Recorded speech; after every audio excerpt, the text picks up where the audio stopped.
আগতে আমাৰ ভেলুগুৰি প্ৰাথমিক স্বাস্থ্য কেন্দ্ৰৰ এটা বাতৰি প্ৰকাশ হৈছিল।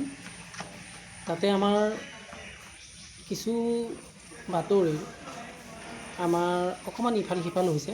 আমাৰ চিকিৎসকগৰাকী আচলতে নিয়মীয়াকৈ আহে, কিন্তু দুৰ্ভাগ্য যে আমাৰ সিদিনা যিদিনা বাতৰিটো প্ৰকাশ হৈছে, সেই বাতৰিটোত বাইদেউগৰাকী বিশেষভাৱে অফিচিয়েলি যাবলগীয়া হয়, সেইদিন নাছিল।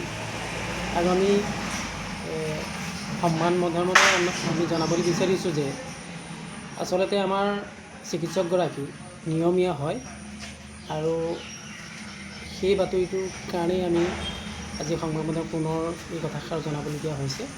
আৰু চৰকাৰলৈ এটা আহ্বান থাকিল যে আমাৰ চিকিৎসকগৰাকী হস্পিটেলখনত আচলতে সকলো ধৰণতে সহযোগ কৰি তেখেত ভালকৈ আছে, আৰু আমি চৰকাৰক এটা অনুৰোধ কৰিছোঁ, তেখেতক আমাৰ ভেলুগুৰি প্ৰাথমিক স্বাস্থ্য কেন্দ্ৰত স্থায়ীভাৱে নিযুক্তি দিবৰ বাবেও আমি চৰকাৰলৈ আবেদন জনাইছোঁ।